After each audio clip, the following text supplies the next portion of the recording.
When the holidays start to feel a bit repetitive, reach for a Sprite Winter Spiced Cranberry and put your twist on tradition. A bold cranberry and winter spice flavor fusion, Sprite Winter Spiced Cranberry is a refreshing way to shake things up this sipping season. And only for a limited time. Sprite. Obey your thirst. Oh, Hilton stay, your beds are soft and cozy. No lumpy couch, no stiff futon, no shower line at crack of dawn. Oh, Hilton stay, a holiday you're saving. When you want holiday comfort you can count on, it matters where you stay. This season, enjoy spacious, comfortable rooms and friendly service when you book with Hilton instead. Hilton for the stay. Gay, qué misterios se esconden detrás del ascenso y la caída de una tribu destinada a la grandez. ¿Fue una cadena de decisiones humanas o un destino ineludible decretado desde los cielos lo que selló el rumbo de la tribu de Dan? En esta narrativa se entretejen valentía, traición, fe y apostasía. Es la historia de un linaje que comenzó con una promesa brillante y acabó envuelto en la bruma del olvido. La tribu de Dan fue una pieza clave en el rompecabezas de Israel, pero sus actos, elecciones y silencios los fueron llevando poco a poco a los márgenes del relato sagrado. Esta es la crónica de un pueblo que, pese a tener el potencial para marcar generaciones, terminó por convertirse en un ejemplo de advertencia, una leyenda que se desvanece con el tiempo y cuya memoria sirve como espejo para nuestras propias decisiones. Desde el nacimiento de su patriarca hasta su desaparición de las listas de las tribus redimidas, Dan nos recuerda que incluso quienes han sido llamados a grandes cosas pueden perderse si abandonan la voz del Altísimo. Es también una historia de oportunidades perdidas, de poder sin obediencia y de lo que ocurre cuando una tribu decide esculpir su propio camino al margen de la voluntad divina. Su historia, al igual que la serpiente que se desliza sin ser vista, está llena de advertencias sutiles, decisiones silenciosas y desenlaces irreversibles. Nacido para juzgar en el seco y antiguo paisaje de Padán Aram, bajo un cielo que parecía arder de juicio y revelación, vino al mundo Dan. Era hijo de Jacob, patriarca de Israel, y de Bilha, la sierva de Raquel. Su nacimiento no fue casualidad ni accidente. Fue interpretado como justicia divina. Raquel, estéril por mucho tiempo, proclamó con gozo: Dios me ha hecho justicia, y le dio por nombre Dan, el que juzga. Desde su primer aliento, Dan representaba vindicación y esperanza. A lo largo de su vida, Dan se destacó entre sus hermanos no por fuerza bruta, sino por su astucia natural y su agudo sentido de la oportunidad. Era un estratega nato. Esta particularidad se vería reflejada en la profecía de Jacob, quien lo describió como serpiente al borde del camino, lista para desequilibrar al jinete en el momento preciso. Aquellas palabras no eran un simple elogio, eran una advertencia velada sobre el doble filo del carácter de Dan. La compleja dinámica entre los hijos de Jacob afectó profundamente a Dan. Como hijo de una sierva, pero también respaldado por el amor de Raquel, Dan tenía un pie en el poder y otro en la marginación. Esta tensión constante lo obligó a desarrollar una habilidad innata para navegar en aguas inciertas. Su vida se desarrolló en un ambiente familiar tenso, marcado por rivalidades, favoritismos y traiciones latentes. Fue precisamente en este contexto que comenzó a gestarse una de las historias más trágicas de Israel, la traición a José. Aunque Dan no fue el cerebro del plan, su silencio y su papel en las sombras indican una participación ambigua. Esa ambigüedad moral sería una constante en la historia de su tribu. Mientras sus hermanos urdían el plan de vender a José como esclavo, Dan observaba, calculaba y callaba. En su corazón quizás luchaba entre la lealtad familiar y el resentimiento por su posición como hijo de una sierva. Esta mezcla de silencios estratégicos y ambiciones contenidas modeló el carácter de la tribu de Dan. Desde el principio supieron moverse con astucia, pero también aprendieron a sobrevivir sin llamar la atención, actuando desde las sombras cuando el momento lo exigía. Tal como la serpiente que espera pacientemente antes de atacar, los danitas se forjaron como un linaje de calculadores, capaces de cambiar el rumbo de los acontecimientos sin ensuciarse las manos directamente. Un rasgo que sería tanto su fortaleza como su perdición. Egipto, tierra de pirámides, de faraones, de misterio y poder. Para la familia de Jacob, este lugar representó inicialmente una tabla de salvación frente a la hambruna que devoraba Canaán. Fue José, el soñador vendido, el marginado redimido, quien allá se convirtió en el instrumento providencial para preservar a su familia. Y fue bajo su protección que los hijos de Israel,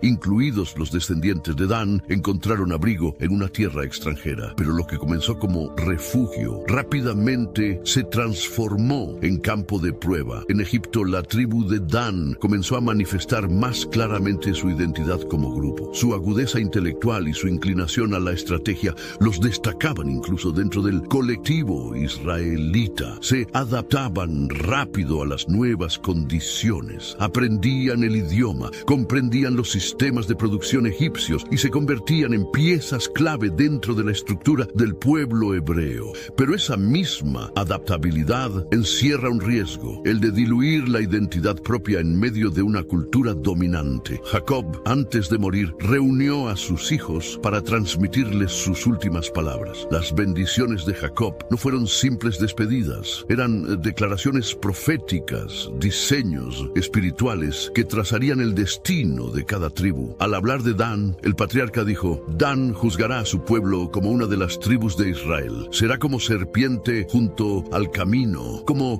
víbora junto a la senda que muerde los talones del caballo y hace caer al jinete hacia atrás. No fue una bendición común, fue una advertencia envuelta en elogio. Jacob reconoció el papel singular de Dan, un ejecutor de justicia, pero con métodos inesperados, no siempre ortodoxos. Durante los primeros años en Egipto, mientras el recuerdo de José todavía era fresco y los faraones les mostraban favor, los danitas prosperaron, utilizaban su ingenio para gestionar cultivos, supervisar construcciones e incluso se dice que algunos llegaron a estar en contacto con escribas egipcios aprendiendo su escritura. Pero con el paso del tiempo, el favor se convirtió en amenaza. Un nuevo faraón que no conoció a José ni respetó su legado, vio en los hebreos una población peligrosa, numerosa, distinta. Fue entonces que comenzó la esclavitud, una esclavitud progresiva, estratégicamente implementada, que despojó al pueblo de su dignidad paso a paso. Los danitas, como sus hermanos, fueron forzados a levantar ciudades, cargar piedras, soportar latigazos, pero a diferencia de otras tribus que se aferraron al pasado con terquedad, Dan reaccionó con su distintiva agudeza. Se adaptaron, sí, pero también resistieron de formas veladas. Comenzaron a transmitir mensajes en canciones de trabajo, en patrones de tejidos, en versos que parecían inocentes pero contenían claves. Estaban organizados, sabían observar al enemigo, detectar patrones, encontrar grietas en el sistema, pero también fueron presa de su mayor debilidad, la tentación de mezclarse con lo egipcio. Algunos danitas, cansados del sufrimiento, comenzaron a experimentar con los dioses de Egipto, buscando consuelo donde no debía hallarse. Otros comenzaron a adoptar sus costumbres, su forma de vestir, incluso sus expresiones religiosas. Aún así, la memoria de las palabras de Jacob seguía viva. Juzgaremos a nuestro pueblo, se decían entre ellos cuando la esperanza flaqueaba. Sabían que estaban llamados a algo más. En las noches, después de jornadas agotadoras, se reunían en secreto para recitar oraciones antiguas, contar historias de los patriarcas, repetir las promesas de Dios. En medio de la oscuridad, resistían con astucia. Y fue en ese contexto, cuando la esperanza comenzaba a morir, que un rumor se esparció entre los esclavos. Un hebreo, criado en la corte del faraón, había regresado. Moisés, un hombre que encendió la chispa de la expectativa. Dan fue una de las primeras tribus en prestar atención, no porque fueran los más piadosos, sino porque sabían identificar los vientos del cambio. La serpiente de la profecía se despertaba. Los danitas, expertos en leer entre líneas, entendieron que algo grande se avecinaba. Se prepararon. Algunos escondieron herramientas. Otros comenzaron a trazar rutas de escape. Cada familia Introducing Meta Ray-Ban Display, the world's most advanced AI glasses. With a full color display built into the lens of the glasses, it's there when you need it and gone when you don't. Send and receive messages, translate or caption live conversations, collaborate with Meta AI, and more. Be one of the first to try Meta Ray-Ban Display. Visit meta.com/Meta Ray-Ban Display to book a demo and find your pair. This podcast is brought to you by Carvana. Carvana lets you buy your next car on your terms. Explore a massive inventory online, filter for what matters, and find your perfect match. Then choose delivery to your home or pick it up at one of Carvana's iconic car vending machines. Every car also comes with a 7-day money-back guarantee, so you can make sure it's the right fit. Buy your car on Carvana. Delivery or pickup fees may apply. Limitations and exclusions may apply. See our 7-day return policy at Carvana.com. Carvana. With new, gentler scented Clorox disinfecting wipes, clean finally smells as good as it feels. On everything from lamps to ceiling fans. Even on your kid's toy shark. Oh, ouch. Clorox disinfecting wipes. Now available in... Ooh, crisp lemon. Find it on Amazon. Clorox. Clean feels good. Partió su saber ancestral. Los años de esclavitud no habían borrado su herencia, solo la habían sepultado bajo el polvo de Egipto. Y ahora, con el rugido de las plagas y la voz firme de Moisés, esa herencia volvía a tomar forma. Las plagas, una tras otra, desafiaban no solo al faraón, sino también a los dioses egipcios. Cada golpe era una declaración de que el Dios de Israel era más poderoso que los ídolos de piedra. Los danitas observaban, analizaban, aprendían, entendieron que la liberación no sería solo física, sino también espiritual. Debían dejar atrás no solo las cadenas, sino también las costumbres que habían absorbido. Fue una batalla en sus corazones. Y cuando finalmente las puertas se abrieron y los hebreos salieron en masa hacia el desierto, la tribu de Dan estaba lista. No eran los más numerosos ni los más piadosos, pero llevaban consigo la determinación de un pueblo que nunca olvidó su llamado a juzgar. El juicio comenzaría con ellos mismos. Era hora de redimirse, de volver a ser parte activa del plan de Dios. El éxodo no era solo una salida, era una oportunidad de renacer. La historia de Dan en Egipto es la historia de todos nosotros. La lucha entre adaptarse o resistir, entre conservar la fe o abrazar la comodidad del mundo. Nos enseña que incluso en la esclavitud más profunda, el llamado de Dios permanece intacto, esperando que respondamos. La tribu de Dan lo hizo. ¿Lo haremos nosotros? El sol del desierto no perdona. Implacable y abrasador, se extiende sobre las dunas como un juicio silencioso. Tras la salida gloriosa de Egipto, con el rugido del Mar Rojo cerrado sobre los ejércitos del faraón, los hijos de Israel se encontraron cara a cara con un nuevo tipo de prueba: la soledad, la escasez y la incertidumbre del desierto. La tribu de Dan, como parte del pueblo liberado, se adentró en aquella vasta inmensidad con los pies llenos de polvo y el corazón latiendo entre el temor y la esperanza. El éxodo no fue una simple migración, fue una purificación. Cada paso alejaba a los hebreos de los palacios de Egipto, pero también de sus costumbres, de sus dioses, de sus cadenas mentales. Para Dan, el desierto fue un campo de entrenamiento espiritual y una escuela de transformación. Al principio caminaron con entusiasmo, emocionados por la libertad, cantando cánticos de victoria junto a Miriam. Pero pronto el calor, el hambre, la monotonía del maná y la falta de agua comenzaron a corroer su entusiasmo. Nos has traído al desierto para morir, murmuraban algunos, y entre ellos muchos danitas. La libertad sin seguridad les resultaba más aterradora que la esclavitud conocida. Pero no todos pensaban igual. Hubo entre ellos voces que recordaban la profecía de Jacob, el llamado a juzgar, a proteger, a actuar con astucia. Fueron esos hombres los que comenzaron a observar el desierto con otros ojos. Mientras otros solo veían arena, ellos estudiaban rutas, patrones de vientos, escondites naturales.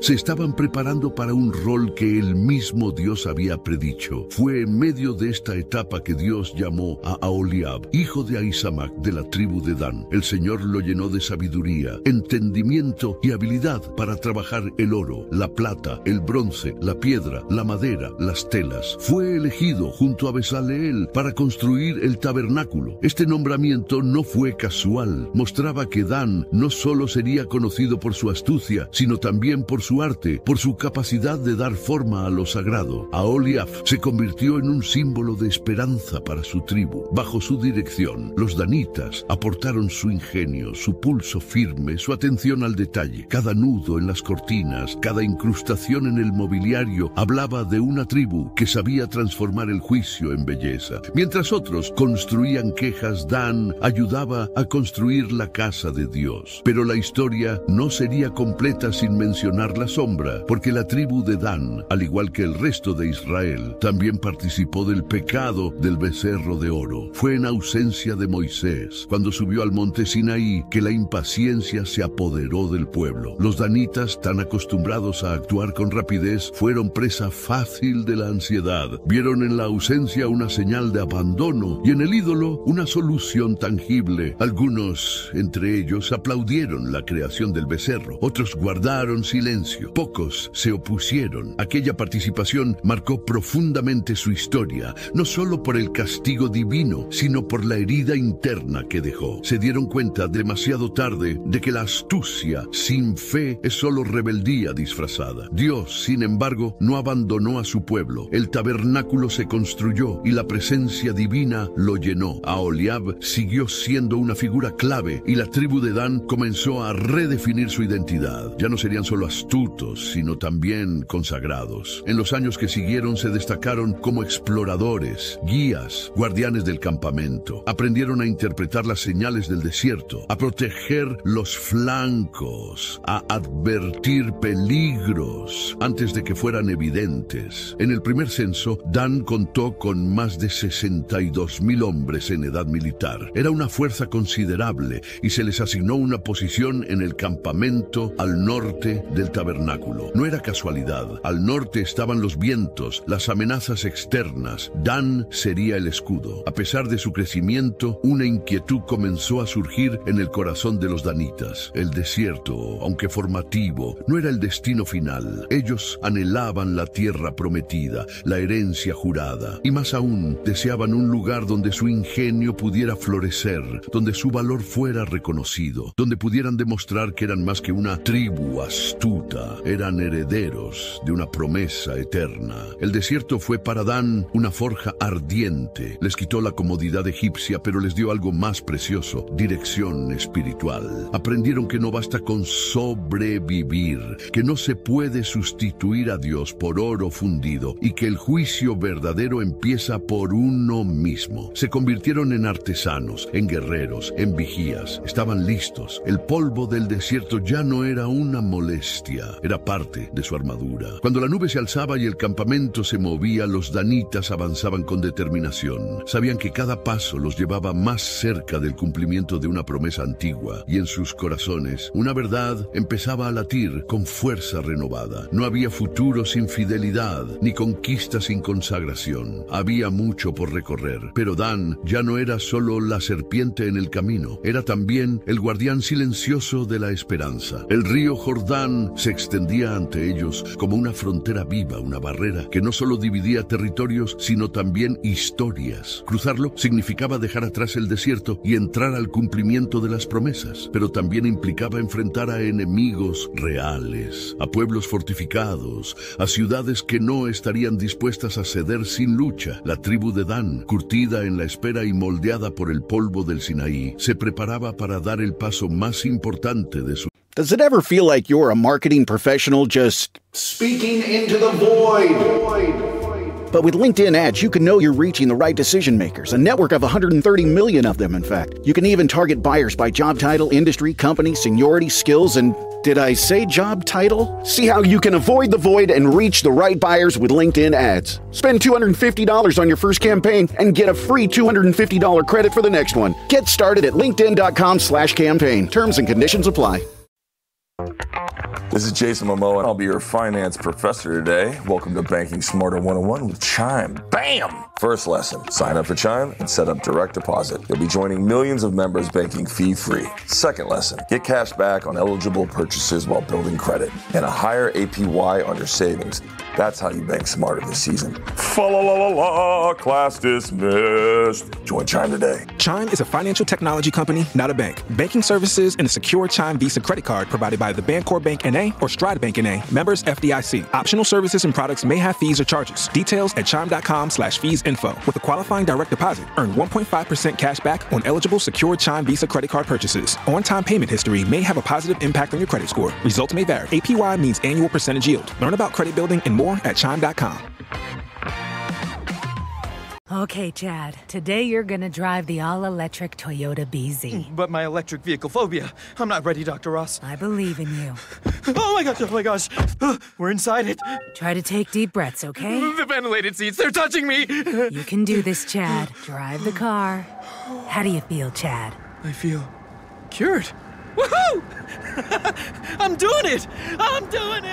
The all-electric BZ. One drive can change your mind. Toyota. Let's go places. Existencia. El cruce del Jordán fue milagroso. Las aguas se detuvieron como lo habían hecho en el Mar Rojo, dando paso seco para que el pueblo pasara. Los danitas cruzaron con los ojos fijos en el horizonte, sus estandartes ondeando al viento, sus corazones divididos entre la emoción y el recuerdo. Cada pisada era un eco de generaciones enteras que habían soñado con ese momento. Pero no todo era alegría. Sabían que la tierra que se les había prometido no era un regalo envuelto en oro, era una conquista. Josué, el sucesor de Moisés, guiaba al pueblo con firmeza. Su liderazgo transmitía confianza y sus palabras resonaban con la autoridad del cielo. Sean fuertes y valientes, porque ustedes harán que este pueblo herede la tierra que juré dar a sus antepasados. La tribu de Dan tomó esas palabras como una declaración personal. Ellos sabían que por su tamaño, su inteligencia y su historia tenían un rol que jugar. No serían espectadores. Sin embargo, el territorio asignado a Dan pronto se reveló problemático. Ubicado en la llanura costera, limitaba con los filisteos, un pueblo fuerte, beligerante, con tecnología militar superior y una cultura guerrera consolidada. Los danitas intentaron establecerse, pero fueron rechazados una y otra vez. Sus aldeas eran atacadas, sus tierras saqueadas, sus líderes puestos a prueba. El sueño de la tierra prometida se tornaba en pesadilla. Fue entonces cuando se levantaron voces dentro de la tribu que cuestionaron la asignación de Josué. ¿Por qué se nos ha dado solo esta porción?, reclamaban. Somos numerosos, el Señor nos ha bendecido, merecemos más. Pero el problema no era solo de cantidad, sino de estrategia. La ubicación de su territorio los dejaba expuestos, y el enemigo que enfrentaban requería más que valentía, requería sabiduría. Con su agudeza característica, los danitas enviaron espías al norte en busca de un nuevo hogar. Atraviesan las colinas de Efraín, avanzan en silencio hasta llegar a una ciudad llamada Lais. Lo que encuentran allí parece demasiado bueno para ser cierto. Una ciudad pacífica,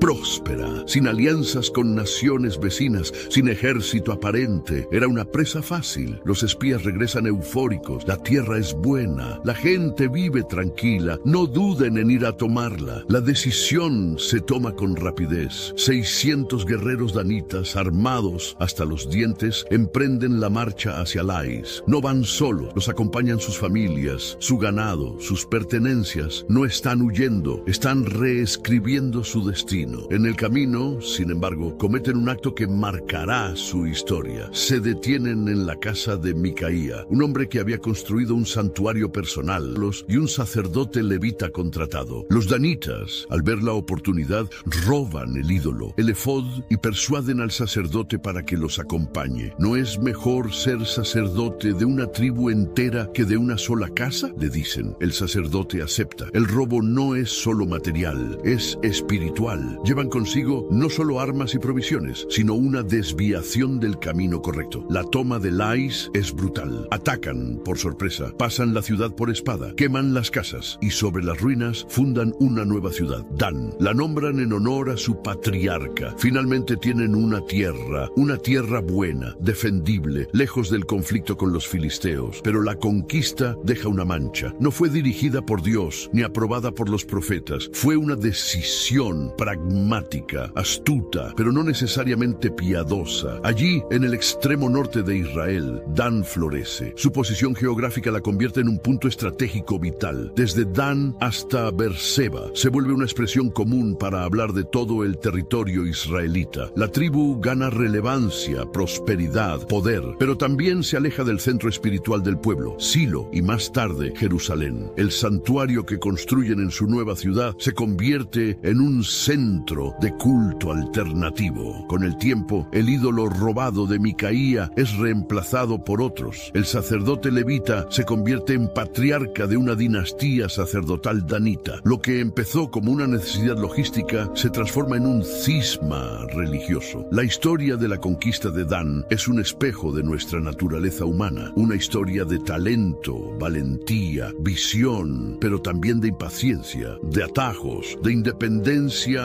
peligrosa. Eligieron la astucia sobre la obediencia, el resultado sobre el proceso, el éxito sobre la sumisión. Y aunque prosperaron, dejaron una grieta abierta en su relación con Dios que con el tiempo crecería hasta fracturarlos por completo. La tribu de Dan había asegurado su tierra, había fundado una ciudad, había garantizado su supervivencia. Pero en el fondo, una pregunta comenzaba a gestarse. ¿Podremos mantenernos fieles lejos del corazón de Israel? ¿Qué precio estamos dispuestos a pagar por la comodidad y la seguridad? La respuesta, como se verá en los capítulos siguientes, determinará el curso final de su historia. En una época de ciclos repetitivos, de redención y caída, donde el pueblo de Israel una y otra vez se alejaba de Dios para luego clamar por su ayuda, surgieron los jueces. No eran reyes ni profetas, sino líderes carismáticos levantados por el Señor para liberar y restaurar a su pueblo. De entre todos ellos, uno destacó por su fuerza sobrehumana y su historia trágica: Sansón, hijo de la tribu de Dan. La historia de Sansón comenzó incluso antes de su nacimiento. Su madre, una mujer estéril, recibió la visita de un ángel del Señor que le anunció que daría a luz un hijo consagrado desde el vientre. No beberá vino, ni bebida embriagante, ni navaja tocará su cabeza, le advirtió el mensajero celestial, porque el niño será nazareo, consagrado a Dios, y comenzará a salvar a Israel de mano de los filisteos. Desde el principio, la vida de Sansón estuvo marcada por lo extraordinario. Su fuerza era un don divino, un reflejo visible de la presencia de Dios sobre él, pero también llevaba consigo una fragilidad interna, un talón de Aquiles que no se manifestaba en sus músculos, sino en su corazón. Tenía un apetito por lo prohibido, un impulso constante hacia lo que lo alejaría del llamado santo que había recibido. Su primer gran desliz fue su deseo de casarse con una mujer filistea de Timnat. A pesar de la oposición de sus padres, que le rogaban que eligiera una esposa entre su propio pueblo, Sansón insistía: ella me agrada. Esta frase aparentemente inocente sería la semilla de muchos de sus conflictos. Durante la celebración de su boda, propuso un acertijo a los invitados filisteos, basado en una experiencia previa. Había matado a un león con sus propias manos y luego encontró un enjambre de abejas y miel en su cadáver. Del devorador salió comida y del fuerte salió dulzura, les dijo. Cuando los filisteos no pudieron resolver el acertijo, presionaron a la esposa de Sansón para que le arrancara la respuesta. Ella cedió y al revelarla, desencadenó una cadena de eventos que terminaron en violencia. Sansón, enfurecido, mató a 30 hombres para pagar la deuda del acertijo y se retiró de la boda, solo para descubrir luego que su esposa había sido entregada a otro hombre. La venganza fue brutal. Incendió los campos de los filisteos atando antorchas a las colas de zorras. La escalada del conflicto había comenzado. A lo largo de los años, Sansón se convirtió en un azote para los filisteos. Con la quijada de un asno, mató a 1000 hombres, arrancó las puertas de una ciudad y las llevó sobre sus hombros hasta una colina. Su fuerza lo convertía en leyenda, pero su corazón errante lo hacía vulnerable. Su relación con Dalila, otra mujer filistea, sellaría su destino. Dalila, sobornada por los líderes filisteos, intentó una y otra vez descubrir el secreto de su fuerza. Sansón Sansón jugaba con ella, dándole respuestas falsas, pero su insistencia fue tal que finalmente cedió. Mi fuerza está en mi cabello. Si me lo cortan, me debilitaré como...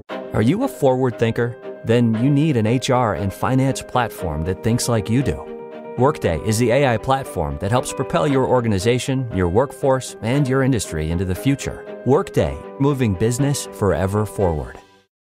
Don't chew on that, Max. Cooper loves that chew too. Oh, now he's into Cooper's food. Wow, he is loving it. What do you feed Cooper? Blue Buffalo Life Protection Formula. He never leaves a crumb. I love it because it's made with high-quality protein, nutrient-rich fruits and veggies, and wholesome whole grains. Looks like we're switching to Blue. Blue Buffalo foods are made with the superior ingredients your dog needs to thrive. Can your dog food say that? Visit feedbluefood.com to learn more. This episode is brought to you by... Oops! I've got a box of Cheez-It crackers staring at me, and I just wanted that irresistible cheesy crunch. Sorry, that was a total snacksident. What was I supposed to be talking about? So salty, so crunchy, so cheesy. Whoops! Lost my train of thought. I've heard of brain freeze, but brain cheese? I'll just have one more Cheez-It cracker, and then I'll get back to it. Cualquier otro hombre. Cuando Sansón cayó dormido, Dalila llamó a los filisteos, le cortaron el cabello y el hombre que había derribado ejércitos fue reducido sin oponer resistencia. Cegado, encadenado, humillado, fue llevado a Gaza para entretener a sus enemigos, pero en la oscuridad de su ceguera algo cambió en él. Sansón comenzó a orar, su cabello comenzó a crecer, sí, pero más importante aún, su corazón comenzó a cambiar. En el templo de Dagón, mientras miles de filisteos celebraban su captura, Sansón clamó al cielo: «Oh Señor Dios, acuérdate de mí, déjame vengarme de los filisteos por mis dos ojos». Apoyándose en las columnas del templo, hizo fuerza una vez más. El edificio colapsó sobre él y sus enemigos. Fue su último acto y el más poderoso, y en su muerte mató a más que en toda su vida, dice el relato. Fue enterrado por sus familiares en la tumba de su padre Manoa, en la tierra de Sora y Estaol. La vida de Sansón es un reflejo dolorosamente exacto de la historia de la tribu de Dan. Fuerza, potencial, llamado divino, pero también rebeldía, distracción y caída. La historia de Sansón revela la tensión entre el don y el carácter, entre la gracia de Dios y nuestras decisiones personales. ¿Cómo puede un hombre consagrado caer tan bajo? ¿Cómo puede una tribu elegida terminar tan lejos del altar? Pero también es una historia de redención, porque incluso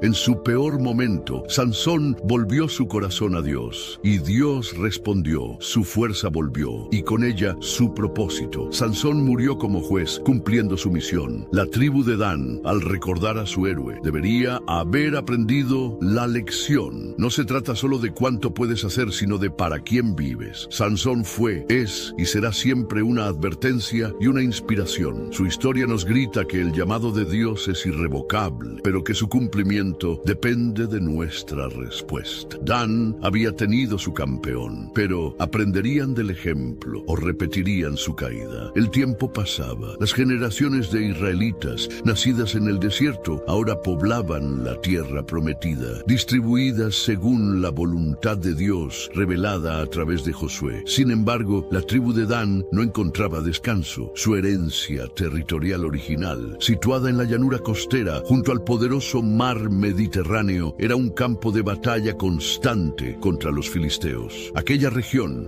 rica en recursos y estratégicamente vital, se había convertido en un terreno hostil donde los danitas no podían prosperar. Acosados, superados en armamento y presionados desde todas direcciones, los danitas comenzaron a cuestionar su situación. ¿Por qué hemos de luchar eternamente por una tierra que no podemos conservar? Su corazón comenzaba a inclinarse hacia una alternativa. Si no podían dominar el lugar que se les había asignado, buscarían otro. Y así, con la determinación silenciosa que había caracterizado a su tribu desde los días de Jacob, tramaron un plan. 5 hombres fueron enviados como exploradores, guerreros y sabios, pero también discretos, surcaron los valles y las montañas de Efraín hasta que sus ojos se posaron en un pequeño y apacible asentamiento llamado Lais. La ciudad, aunque próspera, era vulnerable vulnerable. Su pueblo vivía en paz, aislado, sin alianzas ni defensas. La tierra es buena, espaciosa y sin preocupaciones, informaron los espías al volver. Está lejos de los sidonios y no tiene contacto con nadie. ¿Por qué permanecemos sin hacer nada? Vayamos y tomémosla. La propuesta fue recibida con entusiasmo. 600 hombres armados, acompañados por sus familias, pertenencias y ganado, partieron al norte. Era más que una expedición militar. Era una migración en toda regla. Atravesando las montañas, hicieron una parada decisiva en la casa de un hombre llamado Micaía, en la región montañosa de Efraín. Micaía había construido su propio santuario con ídolos tallados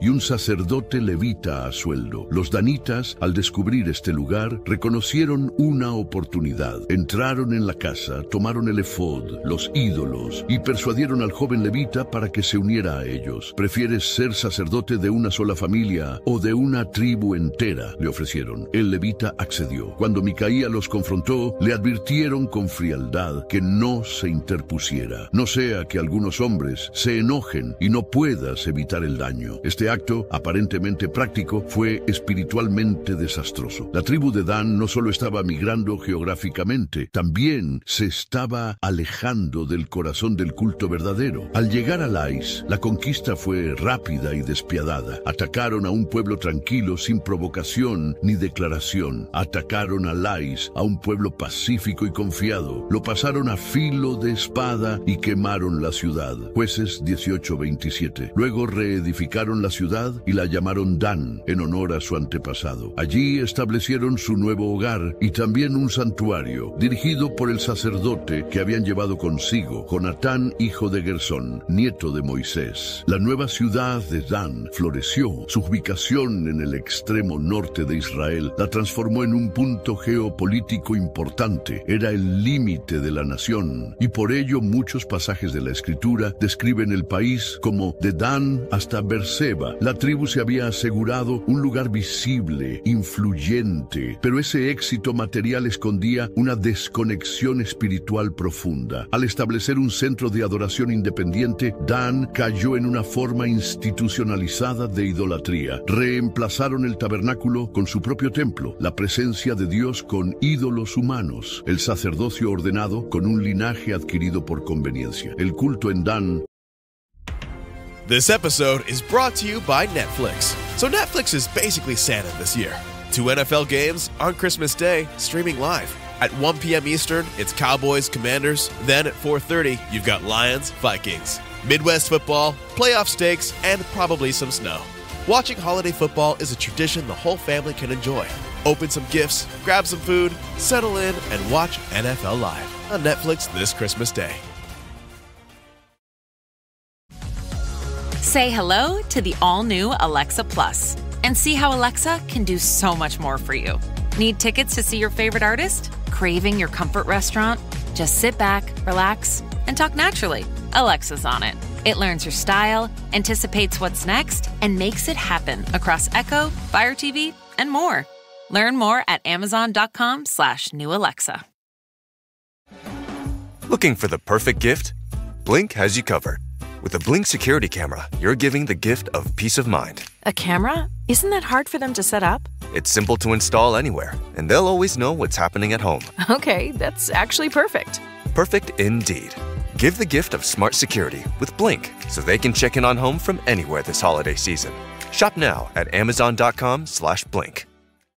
Fue una mezcla peligrosa de tradición israelita y prácticas paganas. Lo que comenzó como un acto de supervivencia derivó en una desviación duradera. La migración de Dan al norte nos deja muchas lecciones. Muestra el peligro de usar la astucia como sustituto de la obediencia. Enseña que los logros exteriores pueden encubrir decadencias interiores. Y nos recuerda que alejarse del centro espiritual, por práctico que parezca, trae consecuencias a largo plazo. Dan había había conquistado una ciudad, establecido un linaje, creado una estructura, pero también había usurpado lo sagrado, adoptado lo falso y sembrado semillas de futura destrucción. El silencio de Dios en esa historia es estridente. No hay aprobación divina, no hay altar consagrado, no hay fuego del cielo, solo una tribu actuando por cuenta propia, convencida de que el fin justificaba los medios. Al ver la ciudad de Dan erigirse entre las colinas del norte, iluminada por el sol poniente, uno no puede evitar preguntarse, ¿valió la pena? ¿Ganaron una tierra solo para perder su alma? La historia no ha terminado, pero la grieta en sus cimientos ya estaba abierta. La historia de la tribu de Dan, con todas sus complejidades, aciertos y caídas, no es simplemente el relato de un grupo olvidado en las páginas del Antiguo Testamento. Es, en esencia, un espejo para cada generación. Es la narrativa viva de lo que ocurre cuando el potencial se encuentra con la tentación, cuando la promesa se cruza con la prisa y cuando la identidad se desdibuja entre la comodidad y el compromiso. Desde su nacimiento en los brazos de una mujer sierva, Dan cargó con un simbolismo profundo: justicia y juicio. Su padre Jacob lo describió como una serpiente al borde del camino, una imagen que, lejos de ser solo una metáfora, anticipaba un destino dual: ser instrumento de liberación o semilla de caída. Y ambas cosas se cumplieron. Dan fue el origen de Sansón, un juez con una fuerza temible y una historia trágica, pero también fue la primera tribu en establecer un culto idólatra institucionalizado, marcando el inicio de una desviación espiritual nacional. Dan nunca dejó de moverse. Migró, se reubicó, conquistó, pero ese movimiento sin raíces en la obediencia solo los alejó más del corazón de Dios. Establecieron estructuras, pero sin presencia divina. Levantaron altares, pero sin fuego santo. En su afán por sobrevivir, perdieron el eje de su propósito. Y cuando las tribus fueron mencionadas en visiones proféticas como la de Ezequiel o el Apocalipsis de Juan, Dan brilló por su ausencia. La tribu había sido borrada del mapa espiritual. Su historia es una advertencia dolorosa. Nos dice que el talento no basta, que la inteligencia sin sumisión puede volverse arrogancia, que el éxito, si no es respaldado por la fidelidad, es una sombra que pronto se desvanece. Dan nos recuerda que el culto verdadero no se reemplaza, que el sacerdocio no se negocia y que la presencia de Dios no habita en templos fabricados según nuestras conveniencias. Pero también en medio del juicio hay una chispa de esperanza, porque si bien Dan cayó, también tuvo momentos de redención. Aholiab, uno de sus hijos, fue escogido para diseñar el tabernáculo. Sansón, a pesar